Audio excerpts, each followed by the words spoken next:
Assalamualaikum warahmatullahi wabarakatuh. Perkenalkan, nama saya Renas Putri Anjayani. Saya dari kelas 3A dengan NIM 229097. Di sini saya akan menjelaskan tentang terminologi diabetes. Yang pertama, diabetes mellitus, yaitu kelompok penyakit metabolik yang ditandai dengan kadar gula darah tinggi akibat gangguan produksi atau kerja insulin. Yang kedua, hiperglikemia, yaitu kondisi kadar gula darah tinggi di atas normal atau lebih dari 200 mg per dl. Selanjutnya, hipoglikemia, yaitu kondisi kadar gula darah rendah atau kurang dari 70 mg per dl. Dapat menyebabkan pusing, keringat dingin, hingga pingsan.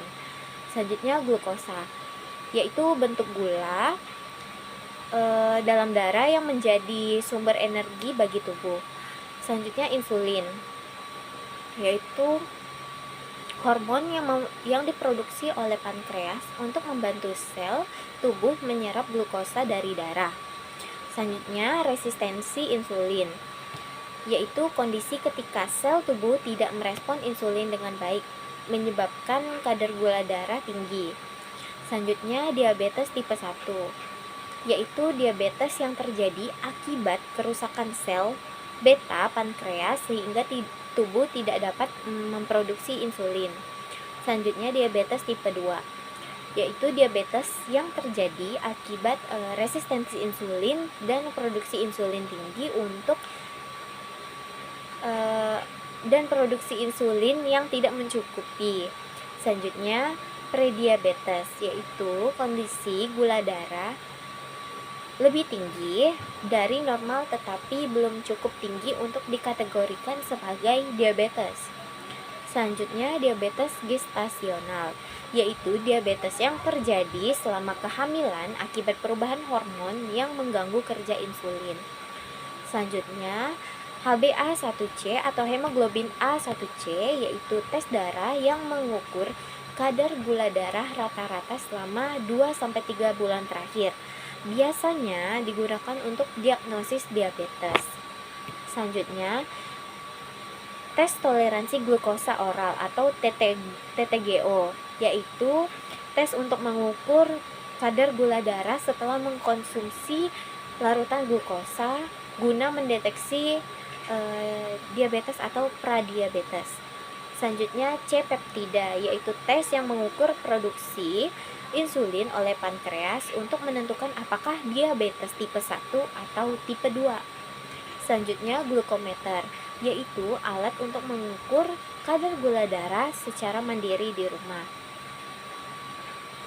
Selanjutnya, indeks glikemik atau IG, yaitu skala yang menunjukkan seberapa cepat atau suatu makanan meningkatkan kadar gula darah. Selanjutnya, neuropati diabetik, yaitu kerusakan saraf akibat kadar gula darah tinggi yang berlangsung lama, sering menyebabkan kesemutan atau mati rasa.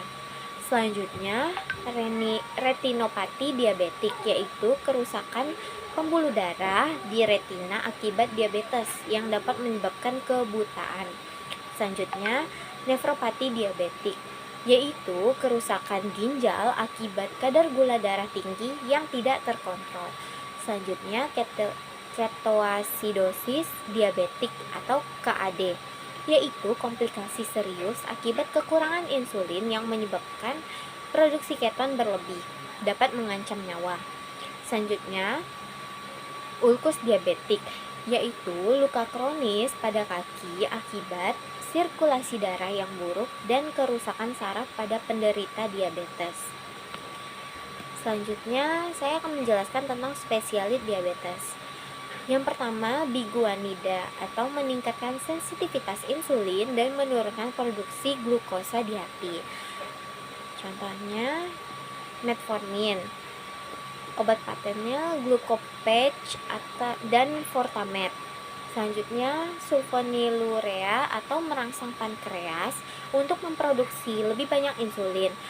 Yang pertama, glibenclamide atau biasa disebut glyburide. Contohnya daunil dan euglucon. Selanjutnya glipizid, yaitu contohnya minidiat dan glukotrol. Selanjutnya gliklazid, yaitu diamikron dan diaprel. Selanjutnya glimepirid, yaitu amaril dan glimerax. Selanjutnya yang ketiga meglitinid, yaitu merangsang pelepasan insulin dengan cepat dalam waktu singkat. Yang pertama repaglinid, yaitu prandin dan novonorm. Selanjutnya netglinid, yaitu starlik dan fastik. Selanjutnya yang keempat thiazolidinedion atau TZD, yaitu meningkatkan sensitivitas insulin pada sel tubuh. Yang pertama pioglitazone, contohnya actosglizon dan glizon. Selanjutnya rosiglitazone, contohnya avandia dan rosi. Selanjutnya inhibitor DPP-4 untuk meningkatkan kadar hormon inkretin untuk merangsang insulin dan mengurangi glukagon. Yang pertama sitagliptin, contohnya Januvia dan Tesavel. Selanjutnya vildagliptin, yaitu contohnya Galvus dan Jalra. Selanjutnya sazagliptin, contohnya Ongliza dan Combiclis XR. Selanjutnya linagliptin, contohnya Trazgenta dan Trajenta. Selanjutnya agonis GLP-1 untuk meniru kerja hormon inkretin untuk meningkatkan pelepasan insulin dan menurunkan glukagon.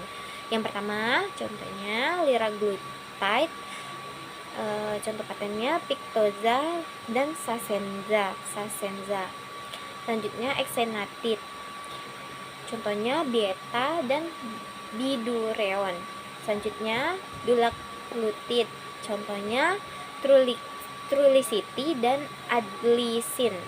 Selanjutnya semaglutide, contohnya Ozempic dan Rybelsus.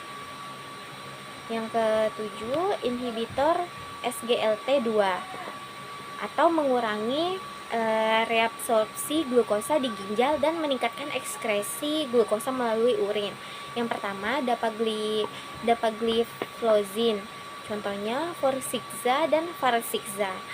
Selanjutnya empagliflozin, contohnya Jardiance dan Synjardy. Selanjutnya canagliflozin, contohnya Invokana dan Sulisen. Selanjutnya ertuliglozin, contohnya Steglatro dan Segluromen. Yang terakhir insulin untuk menurunkan kadar gula darah dengan menggantikan insulin alami dalam tubuh. Contoh insulin glargin, contohnya obat patennya Lantus dan Basagular. Selanjutnya insulin aspart, contoh patennya Novolog dan Viasp. Selanjutnya insulin Lispro, contohnya Humalog dan Admelog. Selanjutnya insulin Detemir, contohnya Levemir dan Levoclar.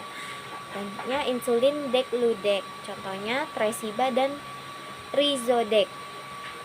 Sekian yang dapat saya sampaikan. Wabillahi taufiq wal hidayah. Wassalamualaikum warahmatullahi wabarakatuh.